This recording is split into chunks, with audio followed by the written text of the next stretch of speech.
I'm live. Okay. Getting ready to record the podcast, making sure the mic's good. Today we're going to talk about debt payoff and how I waste money. Because you want to hear about how I waste money, right? So we're just going to record this podcast live. If you've got any questions at all, making sure my gains are hello. Hello. That's interesting. Is it over here? Okay, no. Cool. Just make sure my mic was right. Anyway, if you have questions, guys, on YouTube, just all caps them, or I might not see them even with my glasses on. You're over there, but my camera's here. So we're just going to hit record after turning off the dang metronome. That's always fun to hear the bang, bang, bang, bang. Really fun. So I waste money, even though I'm paying off debt. And I'm going to tell you why. We're going to talk about it today. So let's get going. Well, welcome everyone to Living Free in Tennessee, where we talk about building the life you want to live on your terms. Today is Wednesday, February 4th, 2021. This is episode 392 of Living Free in Tennessee. We're almost to 400. Super excited about that. I totally should do something to celebrate. I've got like a week and a half to figure that out. If you have suggestions, send them to me. Email Nicole@livingfreeintennessee.com or go over to livingfreeintennessee.com. Click on contact, fill out the form. Those emails come to me too. So today I'm going to talk about debt payoff, and I want to share with you things that I waste my money on. Okay. I still owe $7,202 in bad consumer debt. It's my Post-its, my payoff Post-it that I have here right in front of me. So I remember why it is I do what I do every day and keep focused on the project, right? So a long time ago, that number was a lot higher. We'll just put it that way. So why would I be wasting money now? I'm this close. Well, I'll tell you why later on in the show, because I think wasting money is part of the process of paying off your debt. With that, it's time for our first segment of today's show, Stump the Sauce. I have several Stump the Sauce questions in, but if you want to get one in, just use my email. I said it earlier. I'm not going to say it twice. This one comes from Alan. How do you protect your aquaponics plumbing through deep freezes?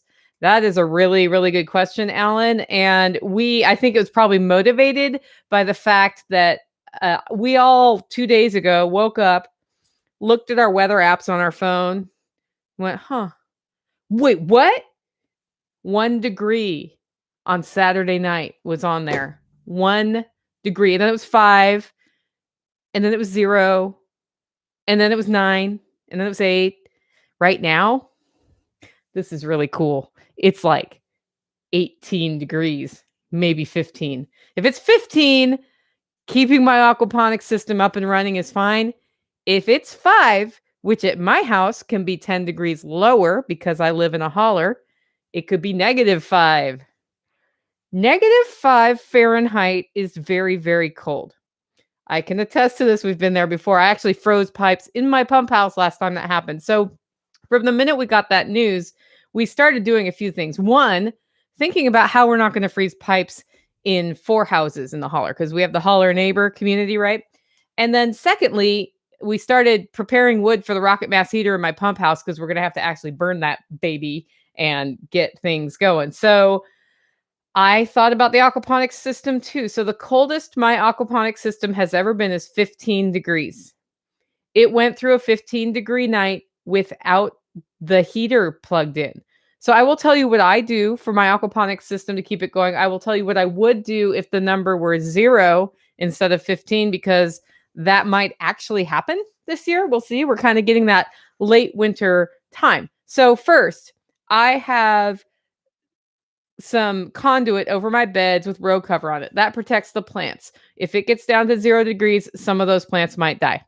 Is what it is. However, I can increase the opportunity for my lettuces. It's winter plants, right? Lettuces, green onions, Swiss chard. I've got some cilantro up right now, stuff like that. I can increase the chances that they will live by just putting row cover over it, which I use shower curtains that cost $1 at the Dollar Tree because they're the perfect size but for my 4x4 beds. And I have a little bit of plastic, hoop made. And then I clip on those a reading lamp with a 60-watt incandescent bulb that puts out a little bit of heat. With that system, I have been I've kept lettuce alive, except for sometimes on the outer edges through some pretty long, snowy, cold times. And the cool thing is when you have that plastic row cover, it actually keeps the rain from hitting your reading lamp because you can get those for like under $10 at Walmart. And they clip, they like clip on with a claw, and then you just make sure the light bulb isn't hitting the plastic. So that's one way. The other thing that you need to do is think about so in an aquaponic system, you have a sump with the water and the fish, and then it pumps the water up.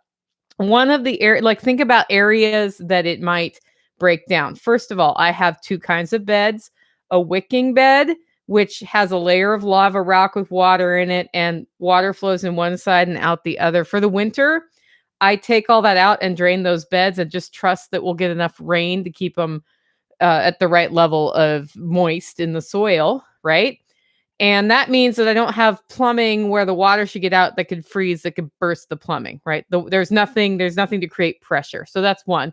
And I don't have the plumbing going in on the other side. So I literally have a way to pull the plastic pipe out that is responsible for keeping me from leaking. And that's because there's a bigger PVC pipe around it, keeping the lava rock and dirt away. And then in the middle of that is a smaller one, which actually I use to adjust the water level.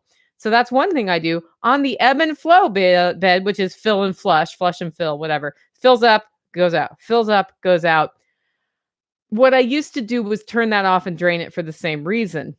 Here's what I do now, though. I have a stock tank heater in my water. So the water will maintain at about 40 degrees, 36 to 40 degrees, which is plenty warm enough to keep from freezing. But at 0 degrees, it goes through about a 7 or 8 foot exposed to the air pipe, which is hosing, like just normal garden hose.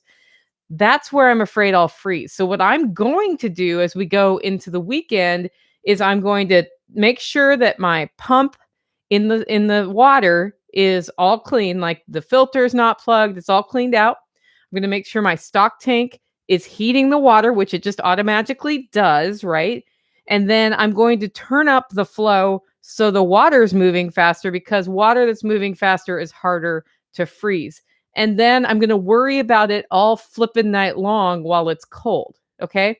The other thing I might do is that area from the pump, and I have splitters and then hoses, that area I may make another little shower curtain teepee and put a light under just to keep it a little bit warm on the 1 or 2 nights that we're getting cold. Now, if you lived in a much colder climate, you may want to take your aquaponics down for the winter. It just depends on how well you can keep those fish going. And then the other thing I do, I stock fish that can handle being cold.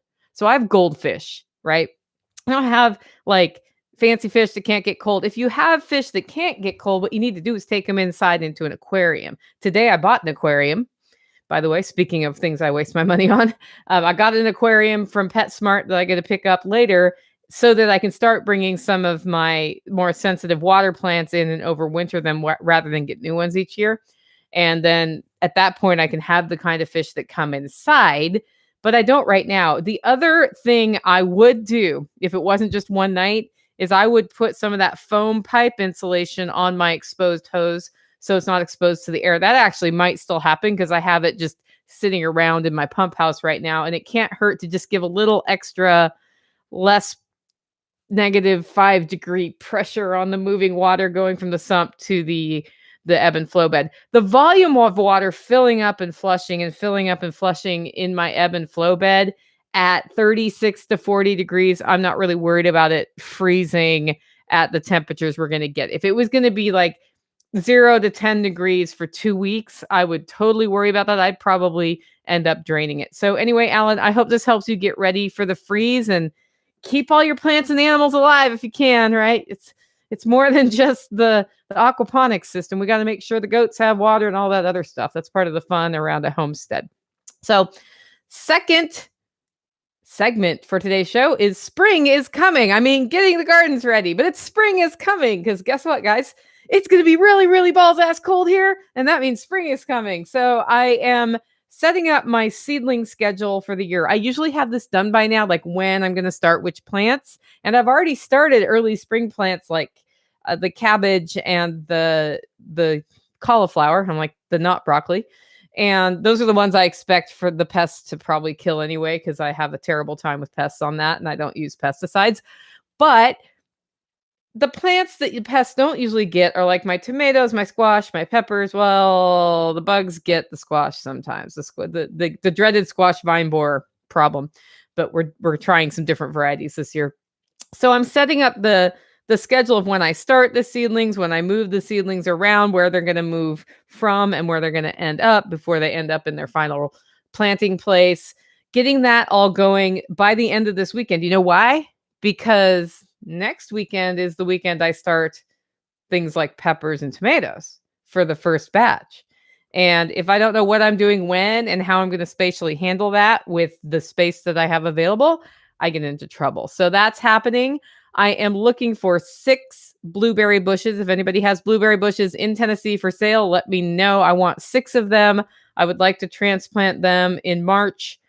Probably. I mean, I could take them sooner though and just keep them. If they've already got growth on them, I can keep them in a different place than where they're going to land. I wouldn't want to throw them outside today if they were already putting plant leaves on. And some of my existing blueberry bushes are. I've taken cuttings from those, but it'd be nice to have established ones. So I'm looking for those. Doing some early weed control. One of the things I did this year, as you know, is I read Winning the War on Weeds. And I realized that I need to start a lot earlier. And right now in some of my growing areas are what I would call cover crops, but they're wild cover crops, right? It's not all just clover and whatnot. I have some of those plants that turn into horrible, really tall, noxious weeds later. So I'm going through in areas where I know it's not the kind of cover crop I want. I'm just sort of breaking those up so they're dead. But I also replaced my broken weed killing flamethrower thingy. So I have a big old torch that I can burn the plants with if I want to. And I will be doing a good round of that now. And the way that works is you scorch them and then some of them die. Not all of them die, but it does help with, like, they don't die right away. It takes a few days. They're like, ew, you burned me. I know it sounds terrible and cruel. And well, anyway, weeds are bad. Weeds kill your vegetables. So we're going to work on that early weed control happening now, and we've been blessed with about 5 rain-free days. So 5 rain-free days means we can do a little bit each day to be closer to being in a better position for spring. Last year, what it did was it just rained every flipping day, and I couldn't do anything that was really useful. Like the ground was too wet to do stuff with. It was a real frustrating time. I am getting ready to scoop some poop. And I don't mean the litter box. I mean like the rabbit poop or goat poop so that we can mix that in with the soil for soil amendments as we're moving into getting our garden beds going. And goat poop and rabbit poop can go straight in your garden without going through the composting.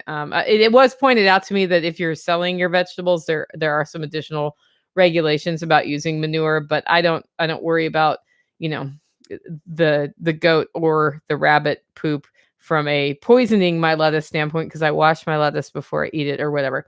But that's just me.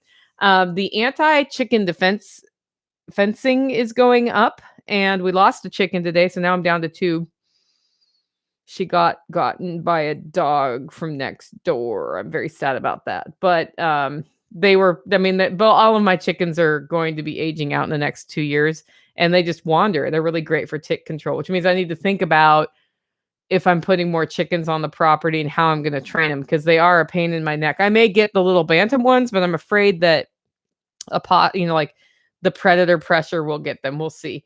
The outdoor hydroponic system, we're starting to lay the plans to set that up because I need to grow about 120 heads of lettuce for my spring workshop. Those need to be started by March, April. So by about mid-March, which means all those systems I'll probably start them at the beginning of March and do a second set just in case I have catastrophe. So that's got to get going. And then there's a drama on the homestead. It's called, are there little baby pigs or are there not little baby pigs? We cannot tell if our sow is pregnant. So we're hoping she is, but I think she might not be. And we've been trying since December. Well, they've been trying since December, but they haven't been trying very hard. So I'm hoping that'll happen, but we'll know. Like at this point, if all of a sudden I have piggies in April, which will totally happen in the middle of the workshop. If she's pregnant, we're totally getting pigs in the middle of the workshop because that's how Murphy's law works. And then right after that happens, we're going to have a swarm of bees just so everybody knows how things go around here. So we don't know if she's pregnant. We're keeping an eye on that. So that's everything on the spring is coming list. With that, it is time for the main topic of today's show: wasting money while paying off debt. And I keep, saying on different podcasts, hey, I'm going to talk to you about how I waste money and what I waste it on and how that relates to debt payoff. And then I don't tell you anything more about it other than like, oh, hey, I'm paying some lady to clean my house every other week, right? Which is a total waste of money if I have, revolving consumer debt, which, as I mentioned earlier, $7,202 left to pay off on that revolving debt. So I've been meaning to share this with y'all for a while. And I thought, well, why don't I share a little bit more about my journey, about how I got the bad debt, and then how I realized what I needed to do to pay it off, my fits and starts along the way. Like it's been a rocky road for me. And that started about 4 or 5 years ago. I don't have an exact date that it started. I just know the monetary progress I've made along the bumpy road. So I'm really happy to see like the end is near. And the end of my journey being so close, I've learned a lot of lessons. I just wanted to share them with you. This is really my story. That means that your story or your solution may be different, but maybe you can listen to what I did and the decisions I've made and why, and that'll help you if you are looking at paying off your debt. My needs and wants since 4 or 5 years ago when I started this out have changed dramatically. My whole lifestyle is different. And that has been part of the transformation of just deciding to pay that off and getting it done. So the reason I wanted to start from the standpoint of what I waste money on, though, is because I was sitting in my living room talking to a friend about I'm adding 2 expenses to my monthly outlay this year. Okay. One of them is I'm paying somebody to clean the house, as I mentioned. The other one is that I am paying somebody on Fridays to help me pack coffee. Do you ever guys listening on YouTube, do you ever record a podcast? Are you podcasters? I don't know. And then you have the thing in your throat. I just stopped recording. And I needed water really badly. Whoo! I couldn't figure out a way how to do the rhythm. Now I have to go back and listen to what in the world I was saying, right? Oh yeah, paying somebody on Friday. Oh, I'm telling you the story of how I came to this topic. And so my friend heard that and said, "Oh, on what you waste your money on," and he, in air quotes, he's like, "waste money on," and oh, okay. So you don't think I'm wasting money? And then he kind of said why he didn't think that particular expense was something that was a wasteful thing, and I said, okay, that's cool. So I put together kind of this outline. I was like, I'm just going to list all the things. And I was like, it's not going to no context, doesn't make any sense. So I decided, okay, well, I'll talk about the whole thing. So this is way back in the day. I had no debt. I got out of college. I had like $4,500 in college debt and that was in large part because my parents helped me a lot with college. And so I didn't have to take on debt to get it. I took on, I think, $1,200 as an undergraduate, and the rest was as a graduate student 1 year. I looked at the bill after that 1 year of graduate school. I was one class away from finishing my master's degree, had already defended my thesis. So all the hard stuff was done. The class I didn't take was how to write the thesis. So there I am, thesis written, haven't taken that class. I never went back and took that class, guys. So I have done graduate study. I've gone through a whole program and I never got the master's degree. Do I regret that? It has gotten in my way exactly 0 times in my life. I learned a lot in that master's program. My thesis was a process of research and learning and experimentation that was awesome. And maybe if I decided to go become a substitute teacher, it would matter because their pay scale is based on education. I might go back and figure out how to turn my master's degree into a master's degree sort of thing. But it hasn't mattered in my chosen professional path. So whatever. So I kind of came out and I paid off my student debt within a year or two. Like it was pretty fast. And I hear stories today of people coming out of school with $60,000 in debt, $80,000 in debt, $120,000 in debt, and I think that's a lot harder than what I faced. That's really hard. So got into the professional world and started working as a coach, and I got into the practice of paying for things with a low interest credit card and then paying them off. So, like, if I needed to buy a house and I had most of the down payment, but not all of it, I'd put a couple thousand on the card and then pay it off. Or if there was home improvements that I needed, I would do that. I would easily pay for dinners and drinks at the bar and all of that stuff, vacations on the credit card. And over time, rather than paying it off, guess what happened? Yeah, you know what happened. I didn't pay it all off. And then I started evaluating budgets in terms of how much went out every month, including servicing debt. And I started filling my emotional voids by spending money to cheer myself up. Like a nice meal out is a good way to cheer yourself up when you have money problems, right? It totally isn't. Um, I also had the kind of job and lifestyle that had me on the road a lot. So I was traveling a lot for work. And I wasn't really keeping my financial house in order, so I didn't know how much was coming in or how much was going out, right? And I would say upwards of $10,000 in business-related expenses that are reimbursable went out the door every year on my cards, and I never bothered to do the paperwork to get reimbursed for them. So that worked in my employer's favor, didn't it? Yeah, because I didn't submit the reports, they don't have to pay it. Bonus, bonus. So I developed an instant gratification mindset, and I had this debt, but it didn't seem that bad because my income kept going up every year and it was going to be fine. Long term, I'd be able to pay it off. Yep. So one day I thought, I'm miserable. It's hard to make a change because I have debt. How much debt do I have? So I sat down and I just started pulling everything together and I wrote it in a spreadsheet. And then I went through and said, how much do I pay in interest each month on each of these? And I calculated that number. And half of my income was going to pay interest only. Half of my very nice income was going to pay interest. And the thought had always been, well, when I make $120,000 a year, I'll just put all that extra in, it'll be fine. Well, no, if half of your money is going to the interest only, and you don't change your habits, guess what? As your money goes up, your debt goes up. So that was a huge slap in the face for me. I was lucky to have, I don't know, between $40,000 and $45,000 in consumer debt. Yeah, that's right. It's a big number, isn't it? That's like coming out of college with a $40,000 student loan, only the interest rate's a lot higher. I had things at, 15, 16, 21, 24%.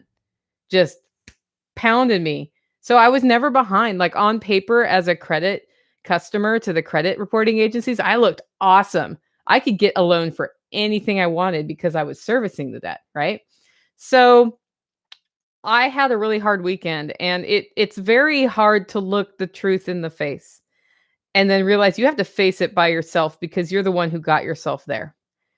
And I looked into the why, and in hindsight, I know what was leading to it. Once, I have a more than usual aversion to paperwork. Like, most people don't like it. I was evaluated by an industrial psychologist once, and one of the areas was that the love of doing clerical tasks, and it scales 1 to 100. 1. Like, not only do I not like it, it causes me physical and emotional pain to do it, right? It doesn't anymore, but it literally did at that time. And so, you don't want to put me into a bookkeeping position, for example. Bad idea, because that's all about getting all that stuff done every day. Oh my gosh, that would drive me nuts. I actually used to do that at my first job, but um, so that was one problem. And that meant I wasn't keeping my financial house in order or keeping track of anything. And that meant that I was bleeding money that I didn't have to be bleeding. Two, the mental and emotional issues that were much different. They weren't money related. I was just unhappy about things and didn't know how to own my unhappiness, work through that emotion. I didn't have the skills to be as mentally healthy as I can be. And because of that, I was plugging that need and that want and that sorrow with material things or experiences. For me, it was more experiences and less the stuff, right? So, um, fixing those things was more important than putting cash in envelopes, than having the $1,000 backup fund, like all of that. So here is what my antidote ended up being. First of all, yes, the Dave Ramsey method, where you set up an emergency fund and you set up a habit of savings and you start the snowball payoff, like all of that was helpful with alterations for me. By the time I was deciding to deal with my debt issue, I was also no longer going to work a job, because part of my problem was the job I was working was making the debt problem worse.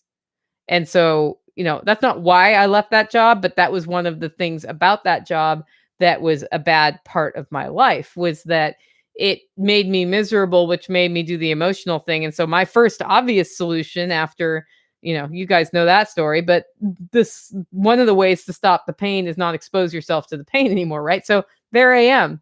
Not a lot of money, starting my own business, also needing to pay off debt, right? I was really lucky that first year that I had, I'd already been paying off debt by the time that transition happened, but I was really lucky in that transition that I had a lot of stored food, so I didn't have to spend money on food. So how I adjusted Dave Ramsey's means for me was that I'm very rural, so it's hard to get things done out here from an outsource it standpoint when something goes wrong, right? B, I needed a higher emergency fund than $1,000. 2 weeks ago, guys, I spent $1,700 fixing my car. $1,000 emergency fund doesn't cover that. A $2,000 emergency fund does, right? I quickly realized, and this has been true in my working as well as my self-employed phases, that February is the month I don't have enough money ever. You know, Maybe that's not the best way to say it. February, I have less money coming in than other months as a general rule. And what used to happen is that then you'd have to use the credit card for groceries or something that's sort of a basic staple of life. And that if I wanted to stop that cycle, I needed more money in the emergency fund or a savings account to get through February without tapping into the cards. So I started the habit of saving a lot more in November, December, and January so that February didn't slap me in the face. So I did a little bit of picking and choosing of the Ramsey method. I decided my emergency fund level was $3,000. $3,000 gets me through almost everything. And at that point, if it doesn't, that is what it is. So what I then did was I started buying everything with cash, which really helped me become aware of how often I was plopping down like $100 bill at a restaurant. And then as a natural result of that, I stopped doing it. I tried setting up the envelopes with certain amounts for each month. And when the envelope was empty, that was it. And it kind of worked, but it kind of didn't until I figured out how much really needed to be in those envelopes. Because at some point, if your gas budget's $40 for the month, but you really need 60, you just got to put 60 in that envelope or it's never going to work. You're either going to always be not able to go to where you need to go to earn the money if you're driving somewhere to earn the money, or you're going to feel bad about the fact that you have to set your budgets within realistic parameters. I did start aggressively budgeting and I kept trying to push down on things. And the cool thing about budgeting, and I've been listening to The Richest Man in Babylon again, and I don't have the exact quote, but basically as one of the 7 cures for an empty purse is that you write down all of your expenditures and your needs and your wants on a piece of paper, and then you look at your income and then you choose, like, okay, these are the things I'm really going to spend the money on, and these things you put away and you don't regret putting them off, right? Well, that means basically you have to have enough income to cover your basic expenses, your basic needs, right? And some of your wants. And if you plan that way and also build in savings, which is the idea of the richest man in Babylon, over time, your savings, your purse will grow, and then you can make decisions what to do with that money. So I can say that it took me about a year of trying to really figure out what the budget needed to look like. And then even that, like it took me another year or two of holy crap, January and pet maintenance fees are really high, or all my insurances are due in April, stuff like that. You find these big expenses that happen once throughout the year. And until you get those all integrated in, you may have fits and starts, but you're doing it. Okay. And that's the thing. I was doing it the whole time. And I had some successes where I would pay off, one of the cards would be gone. I figured out that you can get these 0% offers for 18 months and it costs 3% to do that, but that's lower than paying like 21%. And so, what I have right now is $7,202 on 0% cards. By the way, that's what I'm paying off, so that more of my money goes off to pay that principal than the interest. I got that set up as fast as I could. I couldn't do it all at once. And I started paying off, one at a time, fast as I could. And part of why I had fits and starts on this was that it's really hard to stay disciplined on debt payoff, especially when you have a poverty mindset.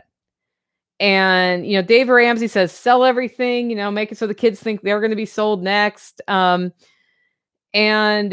that's true, yes, but that's also true, no. If you start selling things that you need, at some point you end up with a poverty mindset and you start making decisions on money only, not long-term value. And when you do that, you actually can set yourself up to have a lot more expenses before your credit is paid off, which then delays the payoff. So you have to think about it bigger picture than that. And so some of my fits and starts were me being cheap, like too cheap, like not fixing something the way it should be fixed, too cheap. And sometimes you just literally can't because you don't have the money, right?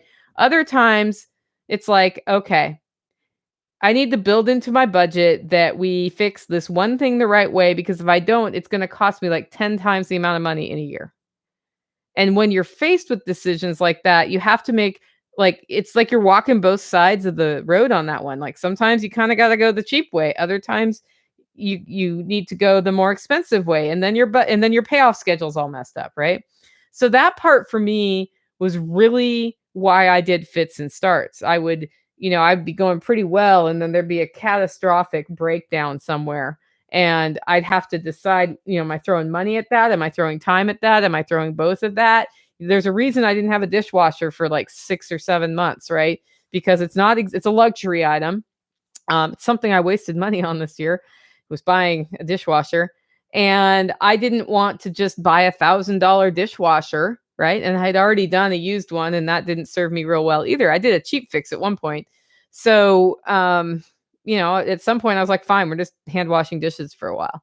I wouldn't always make that kind of decision, but in that case I did. And now I'm paying somebody to clean my house twice a month. Kind of interesting, huh? So I think the concept of selling all the things is good. And honestly, as you're building your debt payoff plan, you need to be getting your house in order anyway. And that means your clutter house and your financial house and your mental house and all those things we talked about earlier this week. And so the deal is, if you can't sell all the things, but you still have things you need to clear out, give them away. It's okay, right? You don't have to squeeze money out of every single thing. And in fact, if you're sitting on things for months and months and months because you should be able to sell them, but nobody wants to buy them, get rid of it. That is keeping you back. That is actually taking mental space away from you being able to figure out creative new ways to pay off your debt, right? And then the other thing Dave Ramsey said that I didn't really adhere to is beans and rice, rice and beans, beans and rice. And I think what he means by that is don't go spend a bunch of money on crazy stuff like, I don't know, caviar and meals out. And the deal is this. Part of why I got into the debt problem is that mental and emotional health issues, right? And I was buying my happiness. And so as you get into the food, if I come into food with a scarcity mindset, or come into anything with a scarcity mindset, I will feel poor. If I feel poor, I make decisions that keep me poor. And so I decided personally for me, One of the things I will waste money on is really high quality ingredients for food. One thing that I don't waste money on is going to lots of meals out to pay somebody else to prepare high quality food for me. So I started looking for those luxuries in my life that I could have because I knew I needed to have them to stay this path and to stay disciplined on it. And, beans and rice wasn't going to work for me. It might work for you. You may not care about how food tastes as much as I do. I have a friend who doesn't care. He like literally eats bananas and cookies or something, and that's it. And he buys them at the Dollar Tree. Done. That's great. His food bill, I'm sure, is lower than mine, right? So, beans and rice mentality didn't work for me because I ended up having a poverty mindset and making poverty decisions, which was keeping me poor. And eventually I would be so miserable. Guess what? That card would come out. I don't have a credit card on my desk, but that credit card would come out. We'd get more debt. So here's what did work. The first thing and the most important thing that worked for me to pay off debt to where I am now is a commitment to paying it off. It's this Post-it note on my desk with a balance. I don't update this every month, by the way. But I do update it on a regular basis and probably at least quarterly. At first, though, I was updating it every month because I needed to update it every month to stay disciplined. Now it's a habit, right? So paying it off with a schedule. So there's a minimum amount I always pay off debt with every single month. Okay. And it's a very manageable amount. And when I have extra money, I also pay off debt with that. So I just developed that as a habit. That means that I have my emergency fund is topped off. I've done my savings goal for the month. I have done my debt payoff for the month. And let's see, I'm going to sell, the roasting camper. Boom, that all went to pay off debt, right? So that's what I mean by extra money. Sometimes you just do a better job of not spending and you have extra money to pay it off at the end of the month. Other times you sell one of those things or you get a little bit of an extra income for some reason. Who knows? You get a tax return, you get hired to paint somebody's walls. I don't know. Every so often extra money comes in for me. When that happens, it's like it does not pass go. It just goes to the debt. And that has been much more successful than having too high of a minimum. This is what I got to do every month. This is just for me, though. You may be able to do it a different way. The much larger emergency fund has proven to be the key of me not needing to use the card to pay for medical expenses or whatever. And then the other thing I did as part of budgeting is I brought down those monthly costs. One way I did that was getting into 0% interest on credit cards and rolling them when I have to. Another way is by auditing insurance, health insurance, like all of those different expenses that come in. Is there a way, I have a tendency, if I'm going to go to town in the car, to do everything in town in the car one time so I don't have to drive to town multiple times. That became a natural part of keeping all of the expenses down. I heat with wood instead of electricity, right? Those things happened over time. Like it took me until now to have a really good method of not using propane to dry my clothes, right? Sometimes I do run the clothes dryer, but mostly I have a wood stove and a rack and it works for me, right? That wouldn't work for everybody. Some people can't stand looking at the clothes in their living room hanging up. I get it. That's you. You do it your way. But the biggest thing was building in that non-poverty mindset and allowing myself things that don't count during debt payoff. Like having a really nice cocktail at night sometimes. I mean, it can cost you $18 at the bar or it can cost you $2 at home. But when I don't feel that poverty or scarcity mindset, I'm more motivated to do more, to pay off more. So I bring to you the list of things I waste my money on. One is that house cleaning. $100 a month gets my house cleaned a couple times a month. And the reason that's important to me is when my house is in order, it empowers me to perform. And when it is not, it does not.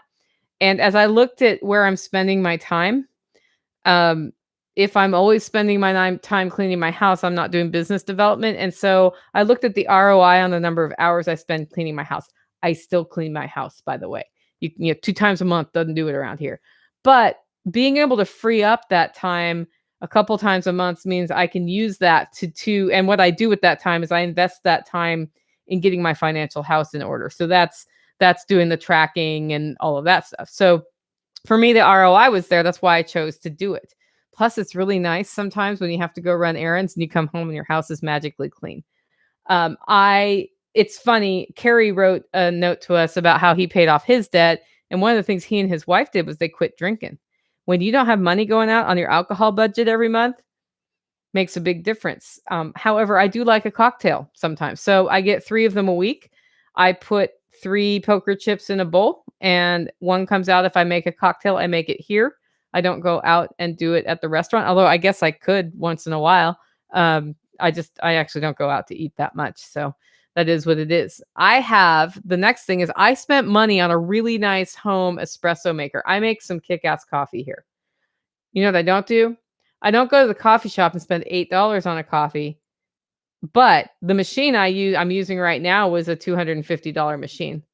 So I did the long-term cost analysis of that and decided that, living where I live, realistically, I might do it 3 times a week, what that would look like. And it totally made sense to buy a really nice espresso maker without putting it on a credit card, guys, right?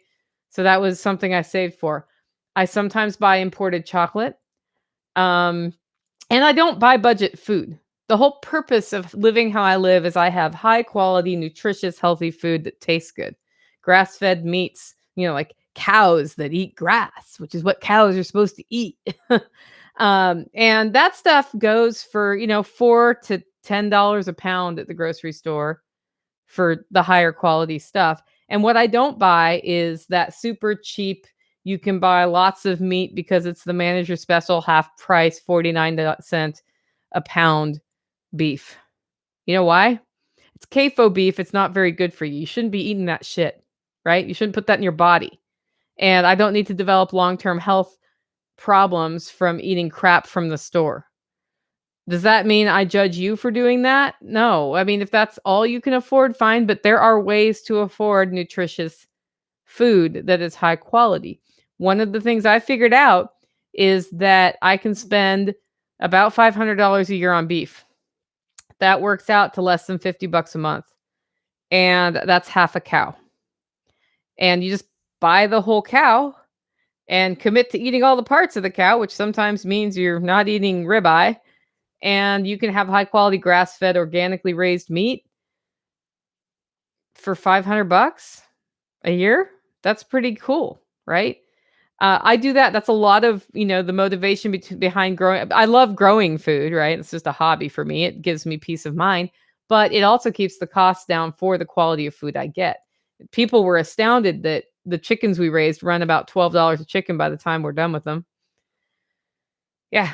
Well, $12 a chicken for a pasture-raised chicken at the store, if you got a really good one of comparable quality, that would be $25 to $30 a chicken. So I am spending more on food than if I absolutely went in with cheap being the only thing, but I waste money on food and I think it's well worth it. It's also well worth it for my long-term health benefit, right? Because they're starting to see a lot of links to what you put in what you put in your body results in diseases you get in your body. It's a hard fact. And then when you're not used to spending that much on food, it's really hard to get out of the mindset of buying the cheaper stuff, right? I understand. Plus, some of that stuff is like food crack and tastes good. Although I have to say, after eating mostly whole foods for a few years, when I eat Doritos, they taste terrible. Like chips were my downfall for the longest time, they still are. If I get a bag of potato chips, that thing's gone. We don't bring those into the house because Nicole weighs too much. But Doritos and the spices they put on that taste terrible to me. It's like too much flavor on my tongue. Ugh. And I think it's just that people who eat processed food a lot aren't used to a more subtle dining experience and they end up immune to that. And so the processed foods have put more and more sweet and salty and all of that together. I waste money on bi-weekly counseling appointments. Every 2 weeks, I see a psychologist. And from the time I have started seeing the psychologist to today, I have paid off more debt in those months than in any of the same period since when I started this. And it's all about fixing the mental health for me. So now I'm like at the core of what's making me want to buy my way out of unhappiness, and I'm happier. I mean, you guys listen to this podcast. I'm basically a happy person most of the time, but when I feel overwhelmed, my solution is to buy things to make myself feel better, or eat things to make myself feel better, or drink things to make myself feel better. So you see how that goes. And when you run a business, you feel overwhelmed. It is what it is. So she's been helping me work through how to deal with my feelings of being overwhelmed. So I'm not feeling that way. Or when I do feel that way, I have a healthier way to deal with it. And it's working. And as a result of that, some of the slow bleed I had, gone. Another thing I waste my money on, Nicole has too many pets. I spent $1,000 on animals last month. That was a huge waste of money. Am I willing to execute my animals and get them out of my life? No, no. I'm not planning to replace them when they naturally depart. But I mean, I'll probably always have a dog and maybe a cat. But the number, I have 3 dogs, right? 3 dogs is a lot to pay for.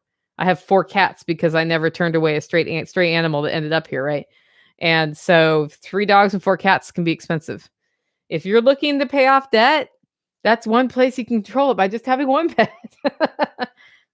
Another thing I waste my money on is Amazon Prime. And that's going to stop this year because Amazon has been behaving in a way I can't support by cutting off Parler. And I'm not going to give them my money. But I have Prime until August when it expires. And the reason I did that was for entertainment and for, 150-ish bucks a year, which is, a little over $10 a month. You get all these video things. I get free books to read, all of this stuff, plus the delivery part of Amazon Prime. And up until this year, I decided it was worth it. So I built that in. And what I'm not paying is an $80 a month cable bill. Travel to workshops and events, I totally waste money on that. I say waste, but I spend money on that. And that has been the foundation by which I've been able to grow my business. So don't regret it at all. Home improvement, I do slowly beautify my house over time. Sometimes I buy paint to do it. Sometimes I put a word on my wall that's balanced, all of that. Seeds and plants, guys, I spend money on that. And then food preservation purchases. So you guys see where I quote unquote waste money. It's, somebody looking from the outside in would be like, I can save you another $300 a month if you don't buy all that crap. And they're right. And then I would be not paying off debt within about 2 months. And that's why I do it. So one of the big purchases I made was an $800 cryovac vacuum packing machine last year. And it was because my vacuum packer broke. One of the things I do is process meats. It saves me a lot of money on that food budget we talked about, so I can have high quality, grass-fed, organic food for a fraction of the cost. Well, my $200 vacuum packing machine decided that it vacuum packs sometimes, but not all the time. And so I needed to replace it. And I've been hoping I'd be out of debt by the time it came to do this. But no, I'm not all the way out of debt. And it's $800 for a machine, the cryovac machine, right? And so I was tortured about this because it'll speed up my ability to pack stuff. And then I looked at bag prices and I realized that the Food Saver bags, even the cheap ones compared to the bags you buy for the cryovac machine, are completely different. I was spending $200 a year on the bags. I will spend $60 on bags this year, maybe, for the cryovac machine. So that's how different in price the bags are. Plus, I was going to have to spend $200 to replace my Food Saver with another one or something like it. And when I did the math, I figured out that at my current rate of use, within 4 years, I would pay off that cryovac machine and it would save me a bunch of time. And it's a better quality thing. And I made the decision to put $800 down on a cryovac machine when I'm still not out of debt. And that's what I mean when I say sometimes you have to make the long-term decision. If I had been facing that decision 5 years before when I had $40,000 in debt versus now when I have $7,202 in debt, I probably would have gone for the Food Saver and thought about ways I don't have to use it, like only using it for certain things, right? Because I was at a different place in my journey. But this time I was like, I can do this with the budget I have, with the savings I've set aside. It's something that I know I will use. It will save me money in the long run. And it's the best long-term decision. So now I've made a quality decision versus a quantity cheap decision. So that is my list. Behold the list. I'll tell you what's not on the list: buying coffee, dinner, or fast food out. A lot of times when I go on a road trip, I pre-pack all of my food. And that keeps me from buying $7 burger and fries at Wendy's or whatever. Maybe it's $9 now. I don't know. I haven't bought it in a while. So there's no outlay there. And that, like, stopping that, because I used to spend a lot of money on going out to eat, stopping those kinds of purchases was surprisingly helpful. People give you financial advice and say, stop buying coffee at Starbucks. And you say, bah. I'm like, no, really, stop buying coffee at Starbucks. It really adds up. Don't do it once in a while instead of every day. It does make a big difference. And being able to fill that want that I have of a fancy coffee by having an espresso maker at home made a huge difference. Plus, I get the whole experience of making it, which is kind of a little ritual onto itself. I've learned to cook since years ago, but I've slowly been learning to cook better than most of what I can get at a restaurant anyway. And so I'd much rather put $10 into ingredients for a meal here that I cook that's really awesome versus $110 and buying that same meal out. So that's been a big one for me. I don't spend money on that. I don't spend money on concerts and that sort of thing. Every so often, maybe once or twice a year, I'll go to a concert, but I'm not going out to see that band at the bar every week. I'm not going to go see the Violent Femmes every time they come through town and spend, $100 on that.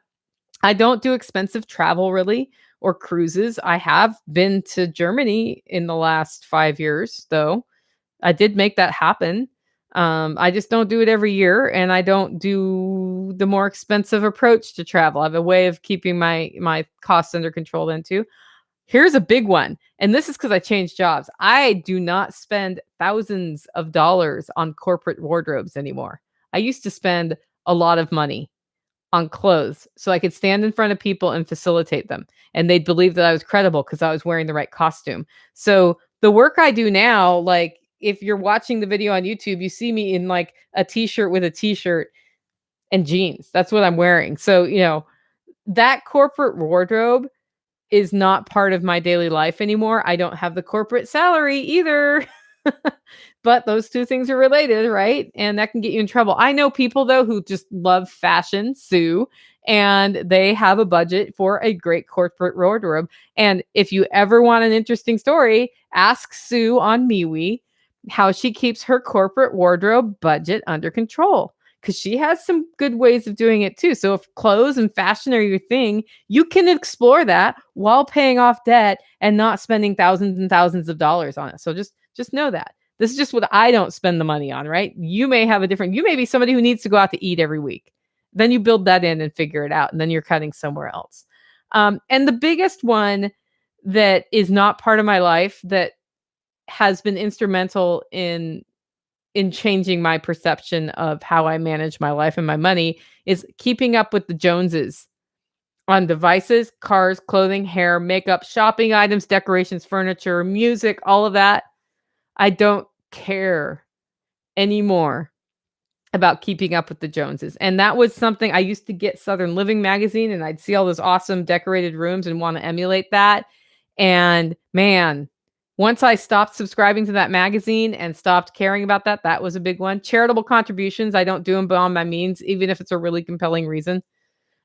It's very easy. I give charitably. I don't give beyond my means charitably. So think about that if you're somebody whose heartstrings are tugged by the little doggy that needs your help, right? Cryptocurrency investment schemes, not part of my life. Neither is casino time, and neither are nights at the bar. So those, just as a contrast. So I do have luxuries as part of the debt payoff, but I don't just go hog wild. So I do hear from a lot of you that you're trapped in a debt cycle you can't get out of. And I just wanted to share this today because so was I.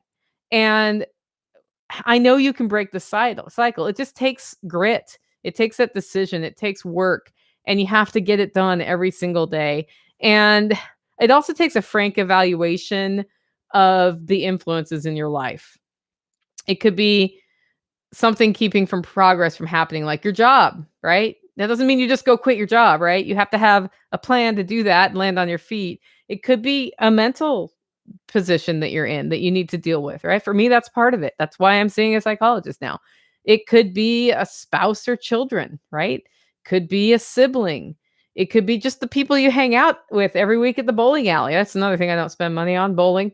Um, Anything that's holding you back, you need to be aware that it's there and then decide what you're going to do with it. Because here's the deal, none of those things that I listed that might be holding you back are really holding you back. None of them. At the end of the day, you're holding you back. You're holding you back. You're the one allowing them to be the excuse. You're blaming somebody else when really your debt, I mean, it's hard to admit and we don't like it, but it's kind of our fault. Okay, not kind of. It is our fault. And so the buck stops with you. And if you realize some of those things are holding you back, you need to learn how to step around them holding you back. If I can do it, you can do it. So think about the steps you need to do to control your destiny and your debt. And remember, this isn't a journey. It's kind of like I was talking Monday. Life is a journey, right? Your goals are a journey. It involves traveling with yourself. It involves taking responsibility for the decisions you make. My perspective is if you have a scarcity mindset, it's not going to work to pay off the debt because you'll make decisions from a scarcity mindset and out of fear. And you need to make it from a prosperity mindset, but in a measured way. And so just build in what you need to your debt payoff plan so that you can get it done. And if rice and beans and rice work for you, which it totally would for my best friend, do that. I'm glad you can do that. It's not going to work for me, right? Um, it is what it is. For me, it's going to be cooking really good food from really good ingredients we get here. I know you can do this. I really know you can do this. You just got to keep doing it. And I think the hardest part about debt payoff is you got to keep doing it. You have to do it with confidence and you have to be okay with the fact and accept the fact and get over the fact that you made a mistake and you ended up in debt to begin with, right? For those of you who aren't in debt, don't go there. So you don't have to do all this. And I'm proud of you for not doing that. For those of you who are ready to start, get going and let me know how it goes. Let me know which things you're grappling with because we should keep talking about this. It's hard to talk about money, right? It's hard to talk about money openly. Let's talk about money openly so we don't have a money problem because if we can talk about it openly, we can help each other solve the issues. With that, if you like the show and want to support the work I'm doing, you can do it in two ways. One, you can have awesome luxury coffee at home delivered to your door via mail from hollowroast.com, or you can become a member of the podcast. Just go over to livingfreeintennessee.com, click on the membership tab and sign up. With that, guys, go out, make it a great week. Okay, I got exactly one comment on YouTube. Thanks, Ken. I know it's the worst when you need water. I need water again. Thanks for tuning in, guys. Hope this helped.